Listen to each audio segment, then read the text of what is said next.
Hello and welcome to The Voluntarist.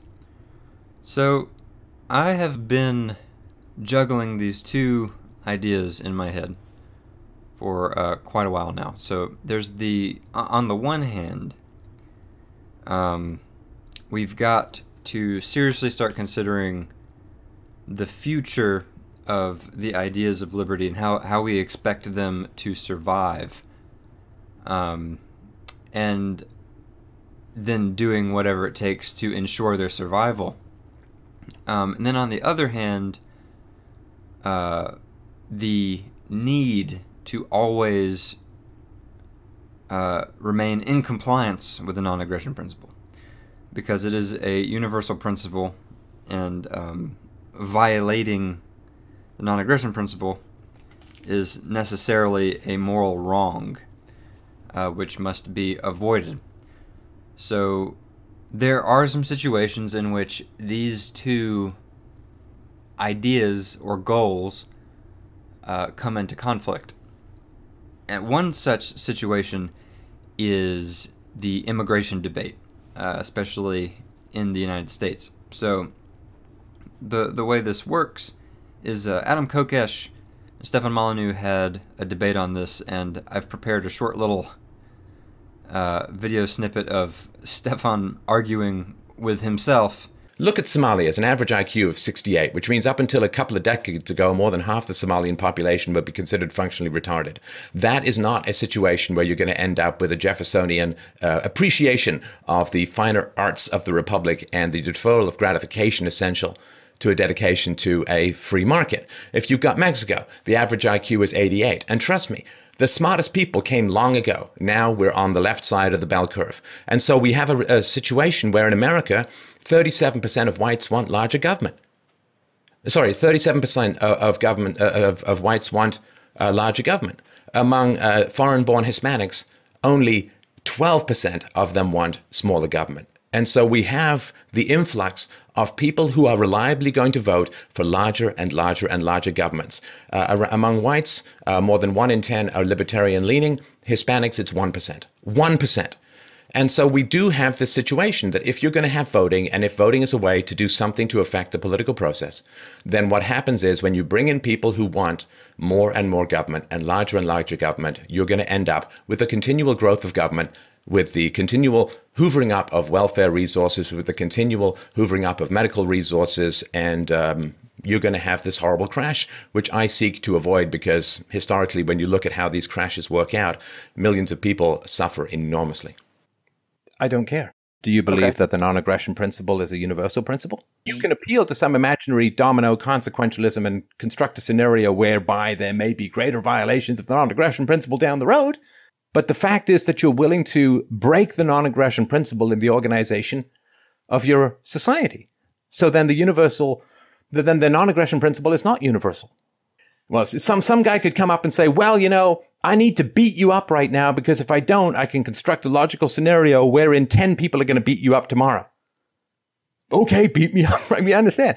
I have to come and shoplift from you because otherwise someone could come and burn down your entire store. Man, if you can tell the future, why don't you tell me what the price of Apple stock is going to be next week? Or why don't you tell me what the price of Facebook stock is going to be tomorrow? All right. So just for I'll keep this very compressed, and we'll put a link to the presentations that I have done below, which I'm sure you're aware of. So first of all, the borders are not being effectively maintained at the moment. In fact, the borders and the property rights of the domestic population are being egregiously violated by states all throughout the Western world.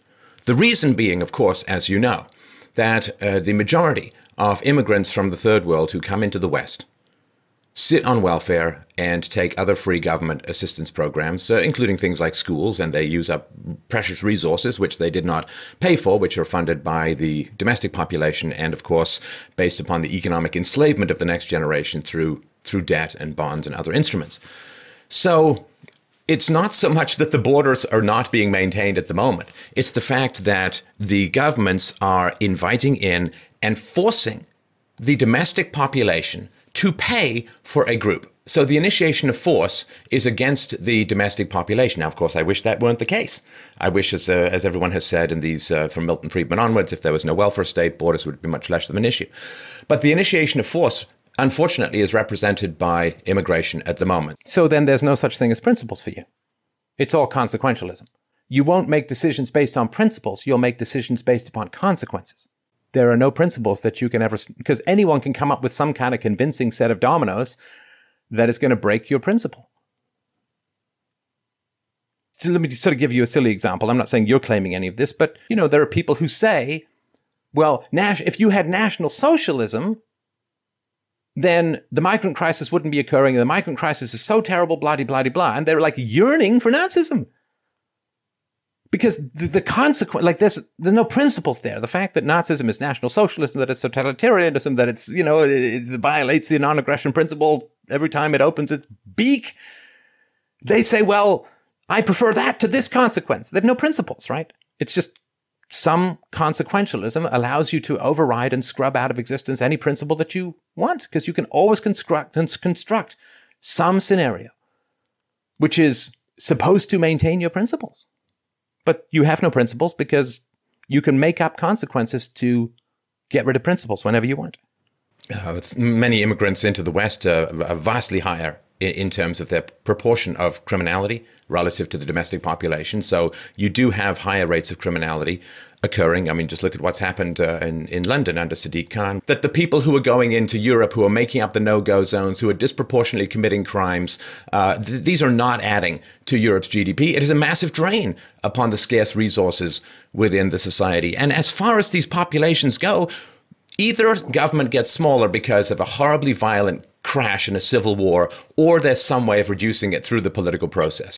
So if you have a population coming in that on average is going to have a lower IQ than the general population, and they are therefore dependent upon government money because they get more money from the welfare state than they would in the free market, because IQ and income tend to be somewhat correlated, then do you think that you are not, by importing all of these people, and Jason Richwine of Harvard has done the research and found that the Hispanic average IQ of 88 is functionally permanent. It does not change in the second generation fundamentally. It doesn't change in the third generation. And as we've seen, of course, in Europe, the Muslims who come in tend to be more radical over time, not less.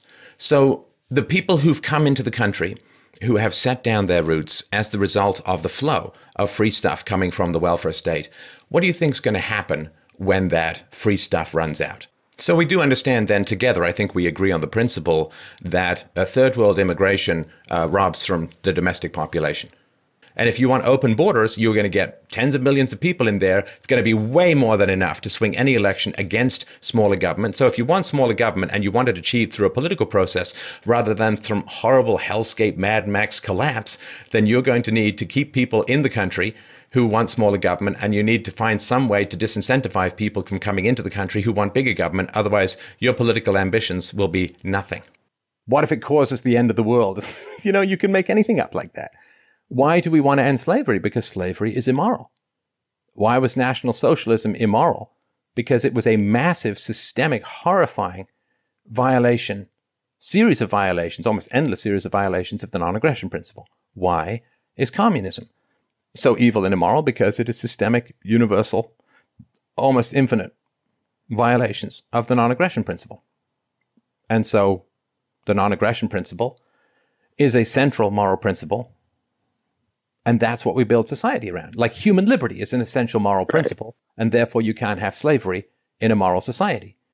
Now you can say, well, in order to save morality, we have to violate morality. And it's like, okay, well, then you're just making up sci-fi stories and you've given up on principles.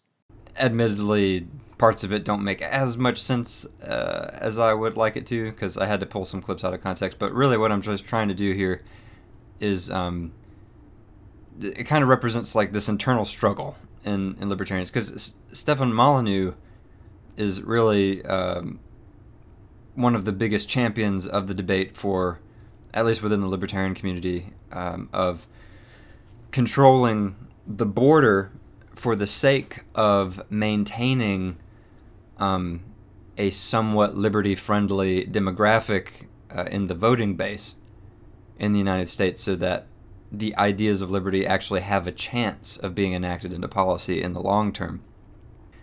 And he has adopted this strategy But the downside of this is, of course, that maintaining the border in this way is a violation of the non-aggression principle. And, of course, he argues that the real violation of the non-aggression principle is how the government forces the taxpayers to fund the livelihoods of the immigrants as they come into the country, because statistically, immigrants into the country are going to consume much more welfare than the native population, and certainly much more than they as a group pay into the system.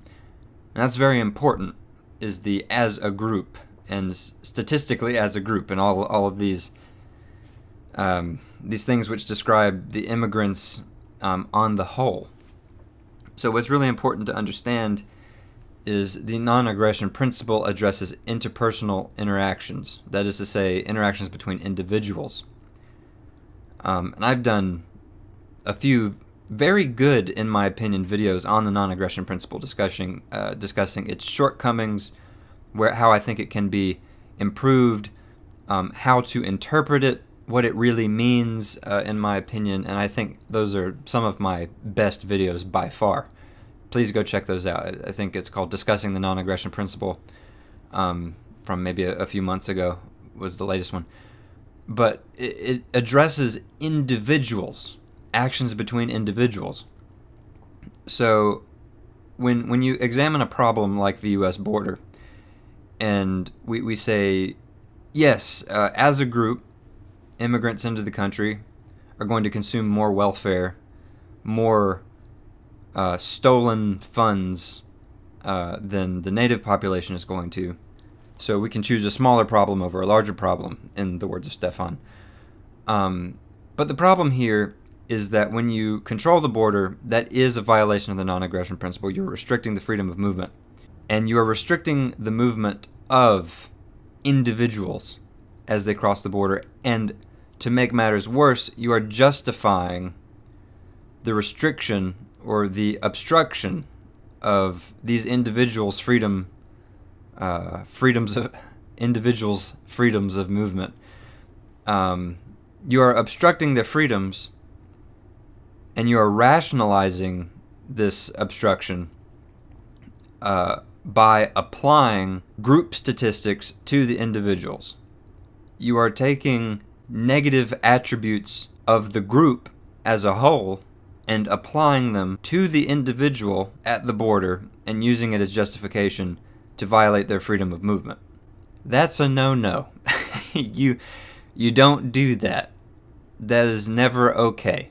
You can't take group statistics and then violate an individual's rights based on statistics. That's a no-no. That's like saying, well, blacks on the whole commit more crime than whites. Therefore, you're not gonna allow any blacks in a certain neighborhood, or you're gonna raise the taxes on black people in a certain city to incentivize them to move, or something like that. And that's I mean, you can very quickly see why this is a no-no, right? You don't apply group statistics to individuals in order to justify the violation of their rights, to inflict violence on them, and then say, well, as a group they're bad. So, like, no, okay. You act on an individual basis, individuals acting upon other individuals.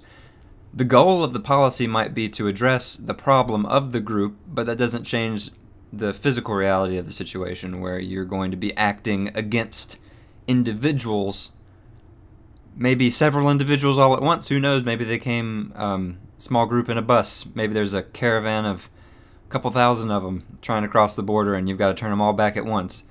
But that's a group of individuals whose rights you're violating. Maybe 80% of that group is going to get into the country and use up welfare. The problem is not the immigration, because the immigration is people exercising their freedom of movement. The problem is the welfare state. That is the true enemy in all of this, is the government and its government program called welfare state. It's very important during this debate to keep in mind what the real enemy is, what the real danger to freedom is. And that is stealing money from people in the government's jurisdiction. And, well, it's pretty much that. Really, the root cause of all this issue is that the government has the claimed right to steal money. And they pretend like it's moral because they claim to have some moral superpowers that no one else possesses, some magical virtue by right of calling themselves government. That is the issue. So we need to properly address the welfare state as the issue and as the main mechanism for the incentivization. If I don't think incentivization is a word, but for the main mechanism by which immigrants are incentivized to come to the country, even though in large part, especially in Europe, maybe not so much in the United States, but definitely in Europe at the moment, in large part, the cultures are at odds with each other. And I made a really long video talking about this. I went back and I listened to it, and I had not said what I wanted to say. I was not happy with it, so you'll never see that video will never see the light of day, and you will never see it. I go into this explanation of incentives and why people act and go where they go. And so if we did not have a welfare state, then, see, people move where they think they'll be the most successful, where they think they'll be able to make the best life for their children. So when you're able to get into a country and gain access to free education, welfare money, free health care, and all these things, just for being there, that's a massive financial incentive to move to that country if you can. If you did not have the ability to get into any of those programs and benefit from any of those entitlement programs or welfare, then you would have to make that decision based on some calculus that you do in your head to determine how successful you think you're going to be in that country. And then it doesn't come down to how much free stuff can I get from the local governments. Rather, how much value can I provide in the environment that currently exists there? Because that's going to be the fastest way to get successful. When you have a welfare state, the fastest way to be successful is to go and mooch off of the welfare state. If there's no welfare state, you have to provide value. You have to go there and provide value in the current environment. And that's really, really important. So it's like the old immigration scheme, right? Before there was really a welfare state to be heard of, when charity was wonderful and wonderfully effective, but you had people immigrating to the United States. I'm talking about the United States now. You had people immigrating because they thought that they could be successful because they had a skill set or a drive or a passion, or they saw the opportunity to move and assimilate in order to be successful.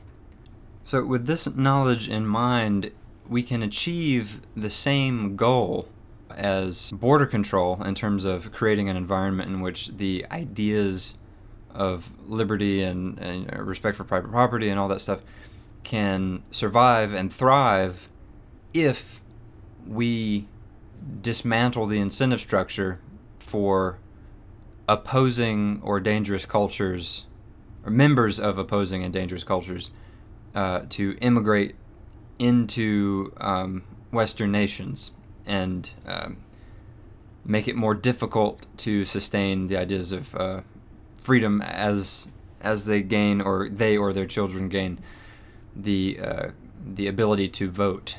Because Stefan makes it the point several times in the debate with Adam Kokesh from a while ago that when you're in an environment where people vote for laws, then their vote carries with it a certain amount of coercive potential, if you want to think of it that way.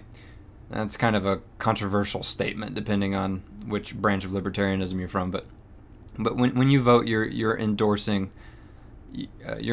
certain policies. When I vote, I'm endorsing people to go and repeal a bunch of policies and dissolve the federal government. But not everyone votes that way. So most people, when they vote, they are endorsing coercion. They're saying, I hereby give my seal of approval to candidate X to exercise their will on everyone under their jurisdiction and force everyone to behave a certain way. That's essentially what a vote is. So when you live in a system like that, where people can vote to forcibly change the behavior of their neighbor, then demographics matter. Statistically, they do matter. So Stefan is right. If you have a system in which tens of millions of people with opposing value systems are able to come into a voting base, or come into a country, then have children who will then be able to vote, then that is going to have a serious impact on the political future of that jurisdiction, or in this case, any given Western country right now. So this is something to seriously consider, but I don't think we have to violate the non-aggression principle to defend ourselves against this problem, and it is a serious problem. We need to focus all of our efforts on, well, a few things. We need to dismantle or weaken the welfare state. Like there are a couple countries I've heard of. I'm forgetting which ones now, but I've heard of this strategy wherein you only get to pull money from the welfare system if you've paid into it, and they keep tabs on how much you've paid into it. So really, it's more like a coerced savings account. So really, it's like they tax you against your will and put your money into like a savings account, basically, and then if you ever do need it, you'll get it. But if you never need it, then I guess they just take it from you when you die or something. I don't know. So overall, still a sucky system, but less sucky than we have right now. I think a reform in that direction would be preferable, because it's still technically, I guess, yours. You just don't have the property rights to control it. It's like only you can use it, but only because the government says says so, right? So it's still not optimal, but better than being taxed and the government giving your money to whoever for whatever reason, and then you can't control how much or how long or why or what the circumstances are. So, nope, you just cough up your money. So I think anything we can do to weaken or diminish the welfare state, I think should be top priority as far as facilitating a friendly environment to the ideas of liberty. Secondly, anything we can do to strengthen charity would go a long way, I believe, toward swaying public opinion on the necessity of having a big welfare state. That's kind of beside the point. It just came up with that. We need to do pretty much everything we can to beef up the pool of people who are for smaller government. So this means spreading information about the free market, helping people gain job skills. Tom Woods has this commercial for Skillshare.com, right? And Praxis, which is like this college alternative where, instead of going to college, like right out of high school, you go or maybe you're even in college and you could do this while you're getting a degree. Like, who knows? But you go straight into like this internship, like an unpaid internship, and it's like a year or two of like just training, like on the job training, and you're pretty much guaranteed to come out on the other side with a pretty good, with a pretty well-paying job. Like, about I think on average, practice graduates get jobs on the other side paying like $50,000 a year. It's still below median wage, but I mean, you're starting at $50,000 a year, and you're doing it earlier than most people who go to college, and you didn't pay for college, so you're not going to have any student loans, and you're going to be starting fresh in the workforce like 2 years earlier than most people your age that would go to college, and you're already earning close to the median wage from the start, and there's a lot of room to grow, you know, as you gain skills and bounce between companies or whatever. So like stuff like that, these entrepreneurial ventures, and then spreading that information by word of mouth. Skillshare.com, like learn anything and get good at it. Like literally anything we can do to build people up, to make them more confident in their abilities, because that's what people need. Real skills and abilities, and then confidence that they can make it on their own. And if we build people up like that, by doing exactly what Tom Woods does, finding these programs and then spreading the word about them, you know, getting people in there is the biggest part. But the more people we do that with, people like that with skills and confidence, right? That's the kind of person who's going to want smaller government getting in their way, getting in the way of their ambition, holding them back. You know, it's the people who aren't sure of themselves, who don't think that they could make it, or they just foresee disaster on the horizon, and there's no way that they don't trust themselves to come out of it on the other side in one piece.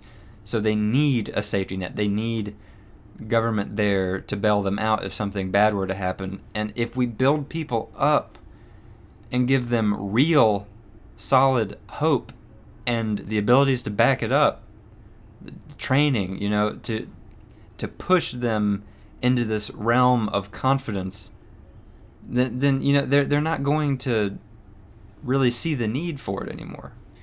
In fact, all they're going to see is the government taking a big chunk out of their fat paychecks when they're working as like a welder or something like that. They're gonna see it's like a few $100s out of every paycheck, and they're gonna wonder, you know, why the hell am I why the hell do they want so much money out of every single freaking paycheck? And then they do their taxes at the end of the year and they see like a few $1,000s paid. It's like, holy crap, where is all of this going?